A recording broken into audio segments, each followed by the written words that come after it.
waktu main tenis meja dan kemudian berpikir, saudara, saya berpikir pada waktu misalnya lawan kasih bola, wah dia pelintir kemana, saya mesti pikir harus pakai senjata apa. Lalu kemudian saudara ketika lawan smash, saya mesti berpikir, itu berpikirnya saudara, tidak boleh sedetik karena terlambat. Itu cuma sepersekian detik berpikir. Ya, tangan saya mesti kemana. Kemudian yang kedua, kekuatan seperti apa pada waktu menangkis smash, saudara. Itu saudara, otak itu saudara, saya terus berpikir, Tuhan itu mencipta otak itu tuh luar biasa, saudara. Cuma sepersekian 0,00 detik, saudara. Saya harus segera berespon. Dan kemudian tangan kemana? Kemudian kekuatan seperti apa? Terlalu kuat, mental, out. Terlalu lemah, juga gagal melewati net, saudara. Nah, saya berpikir, saudara, betapa besarnya Tuhan itu menciptakan otak, saudara, yang sedemikian rumit. Lalu juga, saudara, dengan berpikir sebegitu cepat, saudara. Untuk apa? Untuk kita segera berespon. Bahkan, saudara, pada waktu di smash itu ya, bahkan, saudara, kita tidak punya waktu untuk berpikir, saudara. Kenapa? Begitu kita berpikir, langsung bola kemudian meninggalkan kita. Ya, kita bersyukur kepada Tuhan, saudara, untuk otak yang Tuhan cipta dan hanya kepada manusia Tuhan berikan. Tuhan mencipta kita dan diberi gambar rupa Tuhan dan diberikan akal budi kepada kita untuk segera berespon dengan sangat-sangat cepat sekali. Mari kita berdoa. Tuhan, tak putus-putusnya kami harus bersyukur kepada Tuhan dan tak putus-putusnya kami harus berterima kasih kepada Tuhan atas apa yang sudah Tuhan kerjakan bagi kami, dan Tuhan juga sudah memberikan kepada kami berkat begitu besar, bahkan berkat-berkat yang kami tidak sadari jauh lebih besar daripada yang kami sadari. Biarlah kami bersyukur kepada Tuhan, dan juga kami mohon ya Tuhan, Kau memberikan kepada kami pada hari ini firman-Mu kembali. Tolonglah hamba-Mu yang sangat penuh dengan kelemahan ini, berkatilah apa yang sudah dipersiapkan, dan berikanlah kepada kami telinga seperti seorang murid. Dalam nama Tuhan kami Yesus, kami memohon. Amin. Silakan duduk. Saudara, hari ini kita sudah berpindah pasal dari kitab 2 Samuel, yaitu dari pasal ke-7 menuju kepada pasal yang ke-8. Dan LAI, saudara, itu memberikan judul yaitu Kemenangan-Kemenangan Daud, judul perikop. Dan saya memberikan judul khotbah pada hari ini adalah Tuhan memberi kemenangan-kemenangan kepada Daud. Saudara, yang menjadi pertanyaan adalah, saudara, kemenangan-kemenangan atas bangsa apa yang Tuhan berikan kepada Daud? Yang kedua, saudara, kenapa Tuhan memberikan kemenangan-kemenangan kepada Daud? Dan yang ketiga, apa maksud Tuhan memberikan kemenangan-kemenangan itu? Dan yang keempat, saudara, apa yang bisa kita pelajari dari pasal ini? Mari kita membaca dari 2 Samuel pasal 8 ayat 1 hingga ayat yang ke-18 secara bertanggapan. Saya membaca ayat yang pertama, saudara membaca ayat yang kedua bertanggapan hingga ayat ke-18. Sesudah itu Daud memukul kalah orang Filistin dan menundukkan mereka. Lalu Daud mengambil kendali pemerintahan atas ibu kota dari tangan orang Filistin. Dan ia memukul kalah orang Moab. Lalu sambil menyuruh mereka berbaring di tanah, ia mengukur tempat mereka dengan tali. Diukurnya 2 kali panjang tali itu untuk mematikan dan 1 tali penuh untuk membiarkan hidup. Maka orang Moab takluk kepada Daud dan harus mempersembahkan upeti. Selanjutnya Daud memukul kalah Hadadeser bin Rehob, Raja Zoba, ketika ia pergi memulihkan kekuasaannya pada sungai Efrat. Daud menawan dari 1.700 orang pasukan berkuda dan 20.000 orang pasukan berjalan kaki. Lalu Daud menyuruh memotong urat keting segala kuda kereta, tetapi dengan meninggalkan 100 ekor kuda kereta. Lalu orang Aram dari Damsik datang menolong Hadadeser, Raja Soba. Tetapi dari antara orang Aram itu, Daud menewaskan 22.000 orang. Kemudian Daud menempatkan pasukan-pasukan pendudukan di daerah orang Aram dari Damsyik. Orang Aram itu takluk kepada Daud dan harus mempersembahkan upeti. Tuhan memberi kemenangan kepada Daud kemanapun ia pergi berperang. Sesudah itu Daud mengangkut perisai-perisai emas yang dipakai oleh anak buah Hadadezer, lalu membawanya ke Yerusalem. Dan dari Betah dan dari Berotai, yaitu kota-kota Hadadezer, Raja Daud mengangkut amat banyak tembaga. Ketika didengar Tou, Raja Hamat, bahwa Daud telah memukul kalah seluruh tentara Hadadezer, maka Tou mengutus Yoram, anaknya, kepada Raja Daud untuk menyampaikan salam dan mengucapkan selamat kepadanya, karena ia telah berperang melawan Hadadezer dan memukul dia kalah, sebab Hadadezer sering memerangi Tou. Dan Yoram membawa barang-barang perak, emas, dan tembaga. Juga barang-barang ini dikhususkan Raja Daud bagi Tuhan bersama-sama perak dan emas yang berasal dari segala bangsa yang ditaklukkannya, yakni perak dan emas dari orang Aram, dari orang Moab, dari Bani Amon, dari orang Filistin, dari orang Amalek, dan dari jarahan yang dirampas dari Hadadezer bin Rehob, Raja Zoba. Demikianlah Daud mendapat nama, dan ketika ia pulang, ia menewaskan 18.000 orang Edom di lembah Asin. Lalu ia menempatkan pasukan-pasukan pendudukan di Edom. Di seluruh Edom ditempatkannya pasukan-pasukan pendudukan, sehingga seluruh Edom diperbudak oleh Daud. Tuhan memberi kemenangan kepada Daud kemanapun ia pergi berperang. Demikianlah Daud telah memerintah atas seluruh Israel dan menegakkan keadilan dan kebenaran bagi seluruh bangsanya. Yoab anak Zeruya menjadi panglima, Yosafat bin Ahilud menjadi bendahara negara, Sadok bin Ahitub dan Ahimelek bin Abiatar menjadi imam, Seraya menjadi panitera negara, Benaya bin Yoyada menjadi panglima orang Kreti dan orang Pleti, dan anak-anak Daud menjadi imam. Demikian pembacaan firman Tuhan. Nah saudara, sebelum kita membahas 2 Samuel pasal 8 ini saudara, kita harus ingat kembali 2 Samuel pasal yang ke-7. Mengapa saudara? Karena ada hubungan yang sangat erat antara pasal ini dengan pasal-pasal sebelumnya. Dan juga saudara, supaya kita lebih mudah memahami pasal yang ke-8 ini. Kan cuma perang saudara. Dan dalam pasal 7 saudara itu menceritakan tentang apa? Tentang Tuhan yang berjanji kepada Daud. Di mana sebelumnya saudara, Daud berjanji kepada Tuhan untuk membangun rumah Tuhan.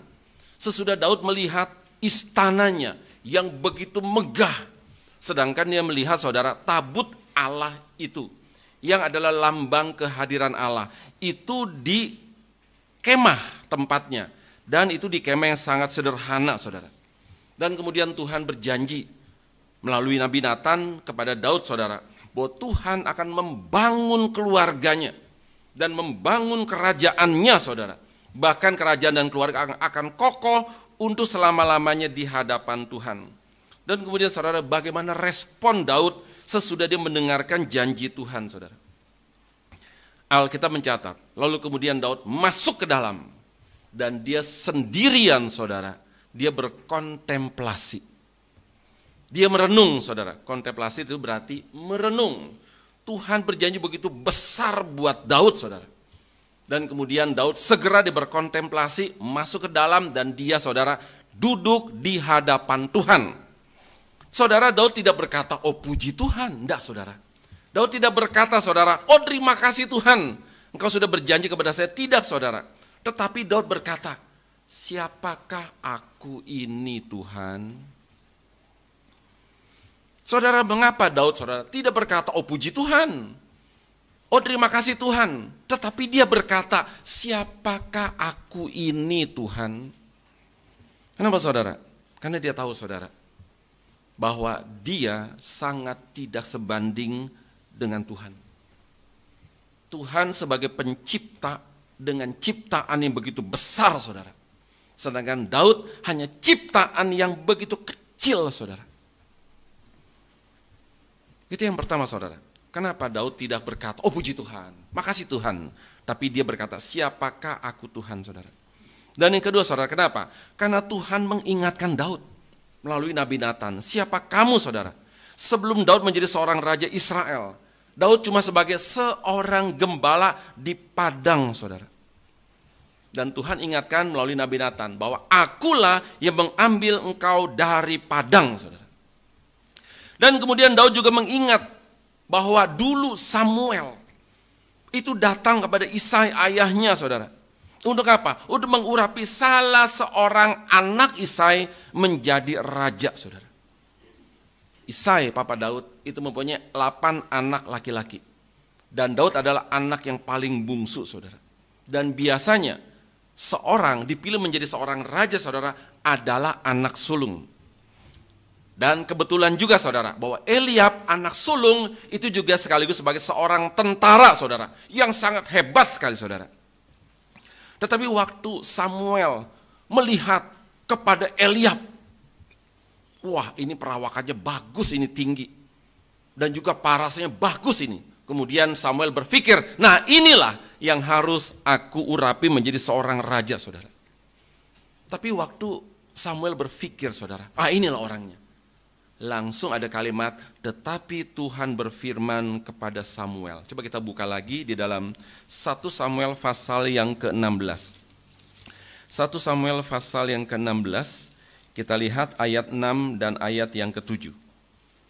1 Samuel pasal yang ke-16, ayat 6 hingga ayatnya yang ke-7. Kita baca bersama-sama. 1 Samuel pasal 16, ayat 6 dan ayat yang ke-7. 1, 2, 3. Janganlah 1 Samuel pasal 16, mohon maaf, ayat 7 dan ayatnya yang ke-8. 1, 2, 3. Tetapi berfirmanlah Tuhan kepada Samuel, janganlah pandang parasnya atau perawakan yang tinggi, sebab aku telah menolaknya. Bukan yang dilihat manusia yang dilihat Allah. Manusia melihat apa yang di depan mata, tetapi Tuhan melihat hati. Saudara, waktu Samuel berpikir, nah ini orangnya, parasnya bagus, perawakannya tinggi. Waktu Samuel berpikir, Tuhan bilang, jangan pandang parasnya. Dan jangan lihat kepada perawakannya yang tinggi. Sebab apa? Sebab manusia melihat apa yang di depan mata, tetapi Allah melihat kepada hati, saudara. Dan kemudian sesudah Tuhan berkata kepada Samuel, kemudian Samuel mengerti, saudara. Kriteria Tuhan. Pertama apa? Jangan lihat paras. Kedua, jangan lihat perawakan yang tinggi, saudara. Dan kemudian Isai sesudah kemudian Samuel bilang, bukan yang ini, bukan Eliab. Kemudian Isai membawa anaknya yang lain, saudara. Kemudian Samuel sudah mendapatkan kriteria Tuhan. Jangan lihat paras dan perawakan yang tinggi. Nah, kebetulan tinggi, saudara, perawakan dari anak kedua. Kemudian Samuel berkata, bukan yang ini, lihat lagi anak ketiga. Anak keempat, bukan yang ini. Anak yang kelima, yang keenam, yang ketujuh, bukan yang ini, saudara. Kenapa? Samuel sudah sadar, saudara. Jangan lihat paras dan jangan lihat perawakan yang tinggi. Mungkin, saudara, semua anak dari Isai itu tinggi-tinggi semua, saudara. Dan kemudian akhirnya Samuel berkata kepada Isai, inikah anakmu semuanya ini? Lalu kemudian Isai ingat, saudara. Oh, saya ingat. Masih ada satu lagi yang tinggal dan sedang menggembalakan kambing domba itu di padang, saudara. Bayangkan, saudara. Samuel pasti dia sebelumnya minta kepada Isai, keluarkan anak laki-laki kamu semua, saudara. Ternyata Isai cuma keluarkan 7 anak laki-laki. Dan Daud anak bungsu itu nggak dipandang. Sudahlah, kamu menggembalakan kambing domba saja. Nggak dipandang, saudara. Tapi kemudian sesudah akhirnya, saudara, 7. Dan kemudian Samuel bilang bukan. Kemudian teringatlah Isai, saya masih punya 1 anak lagi, saudara. Dan kemudian disuruh panggillah Daud pulang dari padang. Dan kemudian sesudah Samuel melihat kepada Daud, saudara, maka kemudian dilihatlah Samuel, saudara. Pertama, kulitnya kemerah-merahan, tetapi saudara tidak lemah. Dan kemudian dicatat matanya indah, saudara, tetapi sorot matanya, saudara, saya percaya pasti tajam, saudara. Yang ketiga, dan parasnya elok, saudara, tetapi saudara dia adalah kuat, saudara. Maka kemudian sesudah Samuel melihat kepada Daud, kemudian berfirmanlah Tuhan, bangkitlah, urapilah dia, sebab inilah dia. Saudara, dari sini kemudian Daud ingat dan tahu, saudara, bahwa aku dulu cuma seorang gembala yang bahkan tidak dianggap oleh papa saya, tidak dianggap oleh manusia. Tetapi Tuhan mengangkat aku menjadi apa? Menjadi seorang raja. Saudara bayangkan ya, dari gembala saudara menjadi raja. Berarti apa? Itu lompatan sangat-sangat tinggi sekali saudara. Tidak mungkin seorang gembala bisa menjadi seorang raja, tidak mungkin. Tetapi saudara, dia seorang gembala dan Tuhan angkat sesuatu yang tidak mungkin menjadi mungkin. Menjadi apa? Menjadi seorang raja. Ini lompatan yang sangat tinggi sekali saudara. Maka Daud sadar, aku tidak layak. Kenapa? Karena aku cuma seorang gembala yang diambil Tuhan dari padang saudara. Saudara, dia mengerti. Ini suatu lompatan yang sangat tinggi saudara. Saya coba mengajak kita untuk saudara mengingat-ingat kembali. Kenapa saudara? Tuhan juga mengangkat kita saudara dengan lompatan yang sangat tinggi sekali. Kita sebelumnya adalah apa? Anak-anak gampangan saudara. Kita sebagai seorang anak-anak gampangan saudara. Anak liar saudara. Tetapi Tuhan adopsi kita menjadi anak-anak Allah, bayangkan. Apa artinya saudara? Ada satu lompatan yang sangat tinggi sekali. Dari anak-anak liar, anak-anak gampangan menjadi anak-anak Allah saudara. Maka saudara, kita mesti sadar siapa kita. Pertama, kita mendapatkan lompatan sangat tinggi. Yang kedua saudara, kita sekarang menjadi anak-anak Allah. Maka kita mesti hidup, kita mesti bersikap sebagaimana layaknya sebagai seorang anak-anak Allah saudara. Saudara, Daud berkontemplasi. Sesudah mendengar dari Nabi Nathan bahwa Tuhan berjanji akan mengokohkan, akan membangun keluargamu dan kerajaanmu menjadi kokoh sampai selama-lamanya. Dia berkontemplasi. Dia masuk ke dalam dan dia duduk saudara. Hanya dia dengan Tuhan saudara. Dia pasti menyadari, aku begitu kecil, Tuhan begitu besar saudara.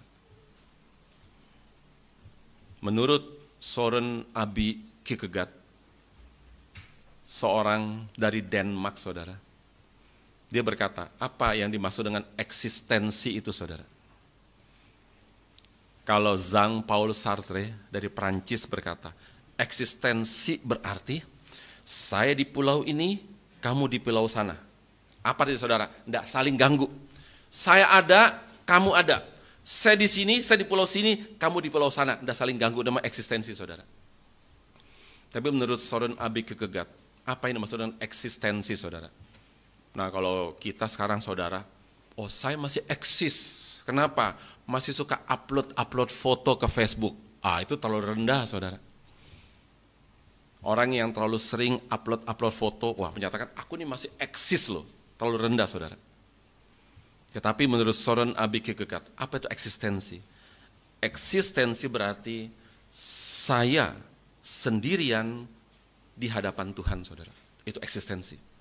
Pada waktu kita sadar diri kita saudara, saya sendirian, saya kecil di hadapan Tuhan yang besar saudara. Baru kemudian kita menyadari siapa diri kita dan siapa Tuhan saudara. Maka saudara, Daud berkontemplasi. Dan kemudian dia berkata, siapakah aku ini Tuhan? Kenapa saudara? Karena Daud tahu, dia sadar saudara, bahwa dia tidak layak menerima semua pemberian Tuhan. Apalagi saudara, dia diberi hak menjadi seorang raja saudara. Bahkan saudara, dia diberi hak bahwa keluarganya dan kerajaannya akan kokoh selama-lamanya saudara. Saudara, Daud, dia berjanji sesuatu yang kecil kepada Tuhan. Aku ingin membangun rumah Tuhan. Tetapi saudara, Tuhan berjanji sesuatu yang sangat besar sekali kepada Daud. Aku akan membangun keluargamu. Aku akan membangun kerajaanmu. Dan kokoh untuk selama-lamanya saudara. Dan ayat ini saudara, sering kali diperalat oleh para pengkhotbah. Ayo bangun rumah Tuhan. Keluarkan duitmu, bangun rumah Tuhan. Nanti Tuhan akan bangun rumah kamu lebih besar daripada yang kamu bangun buat Tuhan. Ini seringkali diperalat saudara. Perhatikan saudara, Daud waktu dia membangun rumah Tuhan saudara, tidak ada motivasi yang lain saudara. Sekarang begitu banyak pengkhotbah saudara, mengajak jemaat, membangun gereja, tapi dengan ada motivasi udang di balik batu saudara. Ada motivasi waktu kita berbuat sesuatu buat Tuhan. Ada motivasi waktu kita memberi sesuatu buat Tuhan, ada motivasi saudara. Tidak boleh. Saudara, satu-satunya motivasi saudara, berbuat sesuatu buat Tuhan, memberi sesuatu buat Tuhan, cuma satu motivasi saudara yang boleh. Itu apa saudara? Hanya untuk mengasihi Tuhan, tidak lebih, tidak kurang saudara. Saudara bayangkan ya, Daud berjanji membangun rumah Tuhan saudara. Dan Tuhan berjanji membangun kerajaannya, membangun keluarganya saudara. Dan Daud kemudian dia segera langsung berkontemplasi. Dia berkata, siapakah aku ini Tuhan saudara? Kenapa? Karena Daud sadar dia tidak layak menerima semua pemberian Tuhan saudara. Di dalam hidup kita, dalam aplikasinya saudara, berapa kali kita berkontemplasi? Berapa kali kita merenung saudara? Dan bukan cuma merasa, tetapi sadar diri, aku tidak layak menerima semua pemberian Tuhan saudara. Entah pada waktu karir kita menanjak, entah pada waktu jabatan kita naik saudara, entah pada waktu kita mendapat rejeki tiba-tiba secara besar saudara, atau kita sembuh dari penyakit saudara, atau saat kita saudara bahkan beribadah sekarang saudara. Pernahkah kita kontemplasi, aku nggak layak lu di sini? Berapa banyak sebaliknya saudara, oh aku layak di sini, aku layak saudara. Aku pantas, aku boleh di sini saudara. Pernahkah kita kontemplasi, aku nggak layak lu boleh ada di sini? Kenapa? Ini rumah Tuhan saudara. Dan kemudian pernahkah kita kontemplasi, aku tidak layak menerima semua berkat-berkat ini saudara. Dan kemudian sesudah itu saudara, Daud kemudian dia berdoa meminta apa yang sudah Tuhan janjikan kepada dia. Nah saudara, dalam pasal ke-8 ini saudara, Alkitab mencatat Tuhan langsung melaksanakan janjinya kepada Daud dengan memberikan kemenangan-kemenangan kepada Daud saudara. Di dalam ayat yang pertama dicatat Daud memukul kala orang Filistin, bahkan mengambil kendali pemerintahan atas ibu kota dari tangan orang Filistin. Saudara, kita mesti tahu dan mesti ingat saudara, siapa Filistin? Filistin itu bukan penduduk asli orang Kanaan. Filistin saudara disebut namanya bangsa pelaut saudara. Kenapa? Karena mereka menyeberang dari Eropa, menyeberang laut, kemudian mereka akhirnya sampai ke tanah Kanaan dan mereka merebut tanah Kanaan saudara. Mereka menaklukkan tanah Kanaan saudara. Seorang bangsa pelaut pasti tangguh, pasti pemberani saudara, pasti kuat. Kenapa saudara? Laut aku berhasil taklukkan, apalagi cuma manusia di tanah Kanaan saudara. Pernah baca di berita, ada satu orang Makassar sudah lama tinggal di Amerika, di New York. Dia ingin pulang kampung. Nah, orang Makassar, Bugis kebanyakan pelaut saudara. Memang seorang pelaut juga. Kemudian dia ekstrim, dia tidak naik pesawat terbang. Terlalu biasa naik pesawat terbang saudara. Kemudian dia apa? Naik perahu saudara. Berapa orang? Sendirian saudara. Sendirian, berapa lama dari Amerika sampai ke Makassar saudara? Lama banget saudara. Dia mesti mempersiapkan diri, makanan dan sebagainya saudara. Mental, fisik dan sebagainya saudara. Dan kemudian dia berlayar sampai Makassar saudara.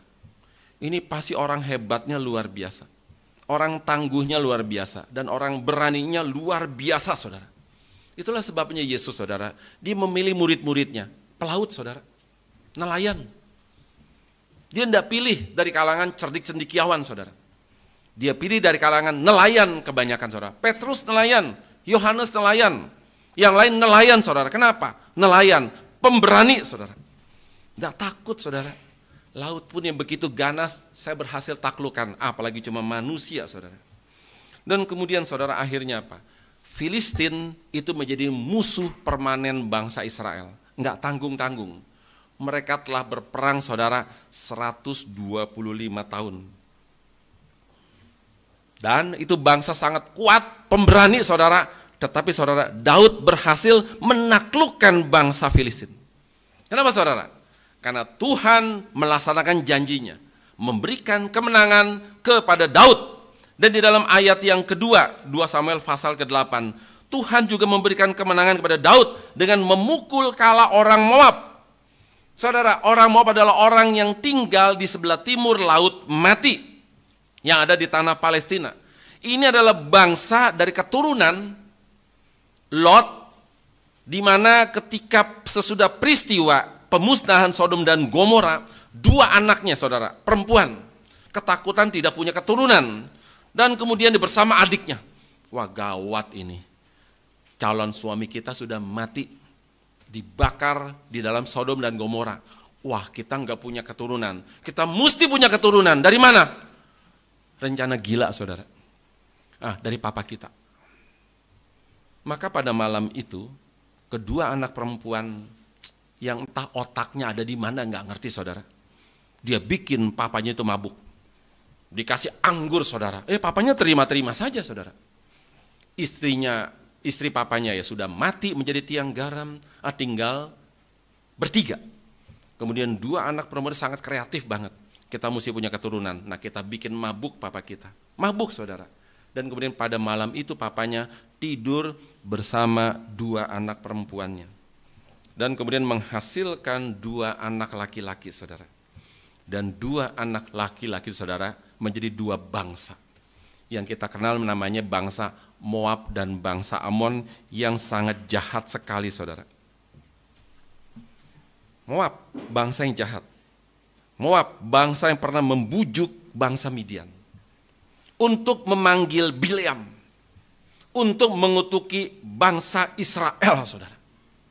Wah, jahat banget bangsa ini. Dan juga bangsa yang pernah membujuk laki-laki bangsa Israel untuk tidur dengan para perempuan-perempuan Moab, saudara. Digoda para laki Israel, ayo tidur sama kami, gratis. Dan kemudian membawa para laki Israel, saudara, kemudian akhirnya menyembah kepada Allah orang Moab, bernama Dewa Kamos, saudara. Coba kita buka dari Bilangan pasal yang ke-25. Ini adalah sejarahnya Bilangan pasal ke-25 ayat 1 hingga ayat yang ketiga.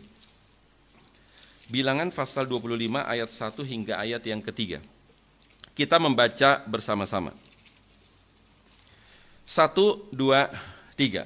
Sementara Israel tinggal di Sitim, mulailah bangsa itu berzina dengan perempuan-perempuan Moab. Perempuan-perempuan ini mengajak bangsa itu ke korban sembelihan bagi Allah mereka. Lalu bangsa itu turut makan dari korban itu dan menyembah Allah orang-orang itu. Ketika Israel berpasangan dengan Baal Peor, bangkitlah murka Tuhan terhadap Israel. Saudara, perempuan-perempuan Moab merayu laki-laki Israel. Mari tidur dengan kami, saudara. Ini bangsa yang luar biasa, sangat jahat sekali, saudara. Dan juga Moab, bangsa yang sangat kuat, bangsa yang sangat jahat, saudara. Tetapi, saudara, Tuhan memberikan kemenangan kepada Daud untuk mengalahkan mereka, saudara. Dan kemudian, saudara, Tuhan menghukum mereka. Dengan cara apa? Dari 3 orang Moab, Daud membunuh 2, saudara. Itu arti daripada di tanah itu ia mengukur tempat mereka dengan tali, diukurnya 2 kali panjang tali itu untuk mematikan dan 1 tali penuh untuk membiarkan hidup, saudara. Tuhan menghukum bangsa yang sangat jahat ini. Dari 3 orang Moab dibunuh 2, tinggal sisa 1, saudara. Dan kemudian mereka juga, saudara, sesudah kalah mereka harus membayar upeti kepada Daud.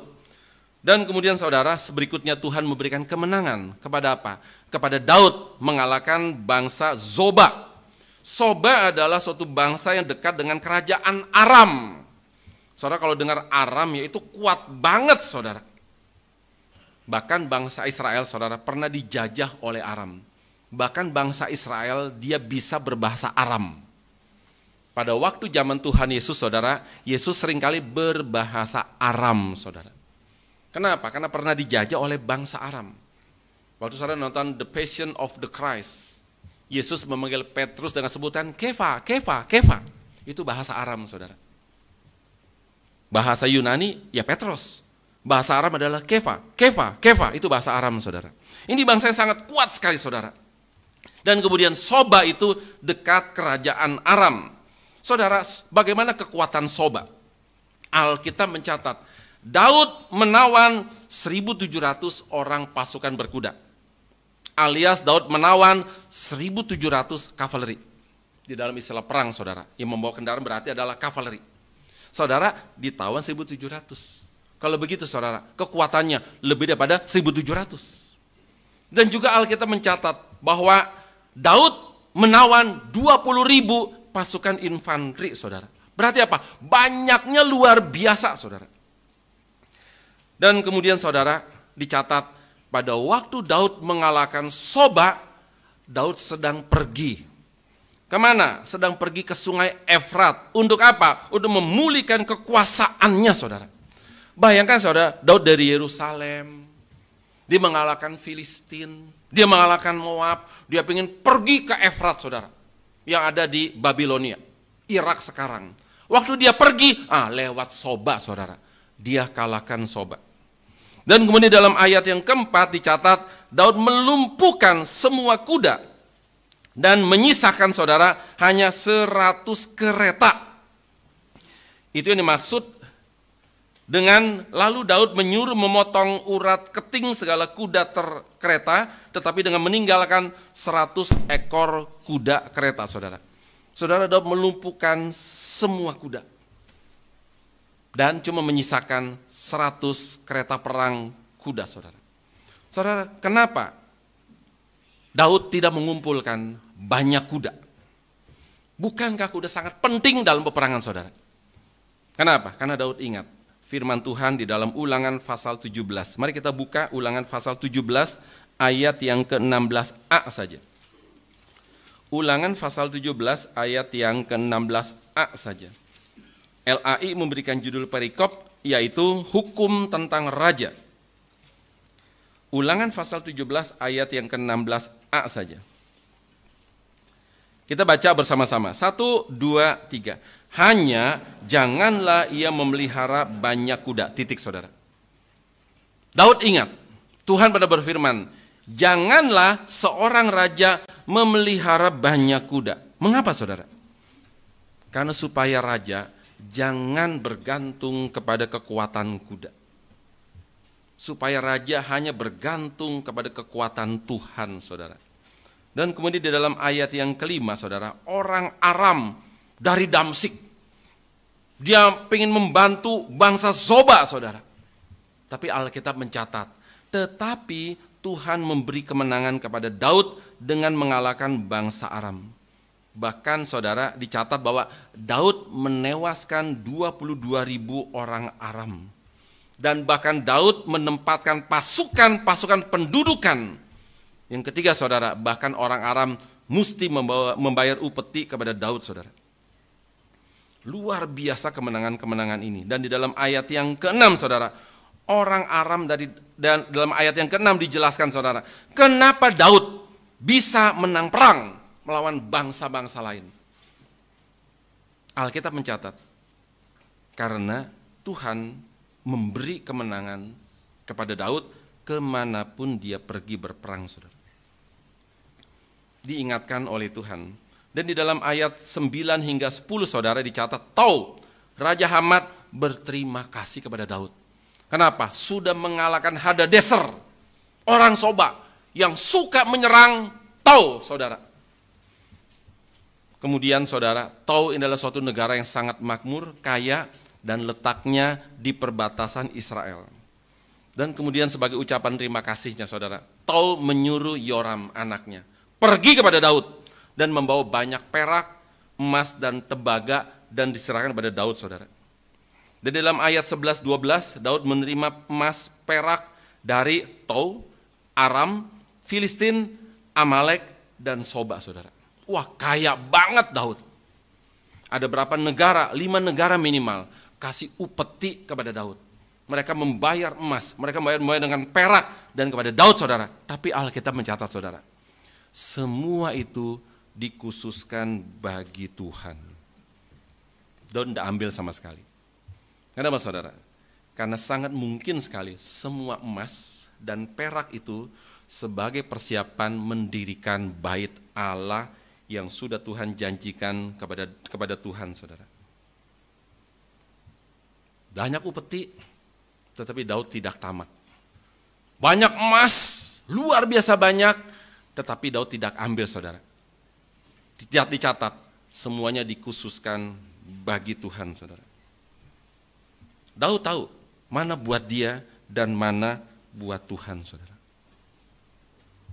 Orang Kristen juga mesti tahu, saudara, mana buat diri sendiri, mana buat Tuhan, saudara. Yang berikutnya lagi, berapa buat sendiri-sendiri dan berapa buat Tuhan, saudara. Dan dalam ayat yang ke-13, pada waktu pulang perang, Tuhan memberi kemenangan lagi kepada Daud, saudara, dengan mengalahkan bangsa Edom. Bayangkan ya, Daud dari Yerusalem pergi menuju ke sana. Dan lewat sini, saudara. Setiap kali dia lewat, dia mengalahkan bangsa-bangsa itu. Waktu dia pulang, Tuhan kasih kemenangan lagi pada Daud dengan mengalahkan bangsa Edom dan menewaskan 18.000 orang, saudara. Dan di dalam ayat ke-14, saudara, ada pengulangan kalimat. 2 kali, saudara. Tuhan memberi kemenangan kepada Daud kemanapun dia pergi berperang, saudara.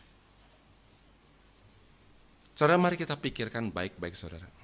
Bagaimana mungkin bangsa yang baru terbentuk ini, itu bangsa Israel, saudara, bisa memenangkan semua peperangan melawan bangsa-bangsa yang kuat, saudara. Bagaimana mungkin? Tapi Alkitab mencatat, sudah terjadi dan mungkin, saudara. Lalu kemudian, kenapa Daud bisa menang perang, saudara? Alkitab mencatat, karena Tuhan yang memberi kemenangan-kemenangan kepada Daud, saudara. Pertanyaan berikutnya, saudara, semua dimulai dari apa? Saudara, semua dimulai dari niat yang tulus dari Daud untuk membangun rumah Tuhan. Tanpa motivasi apapun. Kecuali, saudara, motivasi hanya mengasihi Tuhan, saudara. Saudara, mari kita berpikir, saudara, apa yang bisa dan yang harus kita lakukan untuk Tuhan tanpa motivasi apapun, kecuali, saudara, hanya untuk mengasihi Tuhan, saudara. Coba mari kita pikir baik-baik. Apa yang bisa saya lakukan dan apa yang harus saya lakukan, saudara, untuk Tuhan, saudara. Kita semua pasti diberikan yang namanya talenta oleh Tuhan, saudara. Pasti itu. Ada talenta menyanyi, ayo kita kur, saudara. Apalagi ini gereja, saudara, Tuhan berkati, ada pelatih kur yang bagus. Kalau kita bisa memainkan alat musik, saudara, ayo kita melayani Tuhan di dalam musik ibadah, saudara. Kalau kita bisa membesuk, saudara, ayo kita besuk. Kalau kita bisa mendekor, ayo kita dekor, saudara. Jangan menunggu, tetapi menjemput bola, saudara. Kalau kita diberikan oleh Tuhan untuk mendekati orang, saudara, dekati orang, saudara.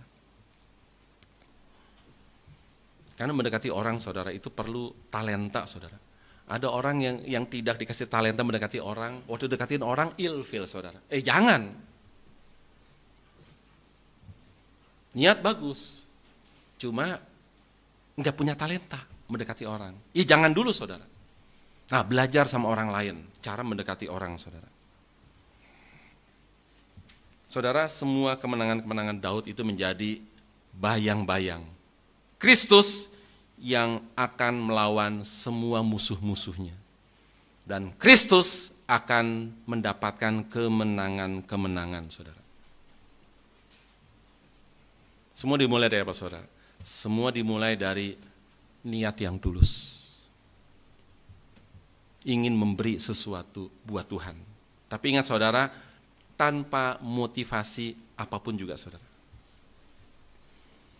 Waktu kita melayani Tuhan saudara, tidak boleh punya motivasi apapun juga. Waktu kita memberi uang bahkan buat Tuhan, tidak boleh punya motivasi saudara. Motivasi cuma satu, ya apa? Aku melakukan semua ini hanya untuk mengasihi Tuhan saudara. Yang apa? Yang Tuhan sudah mengasihi saya terlebih dahulu dengan kasih yang begitu besar saudara. Khotbah akan saya akhiri. Untuk sesudah kita mendengarkan firman Tuhan saudara, mari kita berpikir, apa yang bisa kita berikan, apa yang harus saya berikan saudara, buat Tuhan tanpa motivasi apapun, bahkan saudara tanpa meminta timbal balik dari Tuhan saudara. Semoga firman Tuhan pada hari ini menguatkan kita dan mendorong kita saudara untuk berbuat sesuatu bagi Tuhan tanpa motivasi apapun. Kalau Tuhan saudara ingin memberi, membalas saudara, itu adalah haknya Tuhan saudara. Tapi kita tidak berhak menuntut sesuatu dari Tuhan pada waktu kita memberi sesuatu buat Tuhan. Mari kita berdoa. Tuhan Bapa di dalam surga, kami bersyukur sekali lagi kepada Engkau dengan firman ya Tuhan untuk memurnikan motivasi kami. Dengan firman juga untuk membawa kami untuk mengasihi Tuhan dan memberikan apa yang dapat kami berikan buat Tuhan. Kami bersyukur berterima kasih kepada Engkau ya Tuhan. Kalau kami tidak punya firman, maka kemudian kami bisa tersesat ya Tuhan. Bahkan kami tersesat di dalam gereja. Kami tersesat di dalam Tuhan karena kami tidak mempunyai firman. Tapi bersyukur kepada Tuhan yang memberikan firman kepada kami supaya kami tidak tersesat dan supaya kami bahkan kami bisa menyenangkan Tuhan. Tolong kami untuk dapat menyenangkan Tuhan di dalam sisa umur kami. Dalam nama Tuhan kami Yesus kami berdoa. Amin.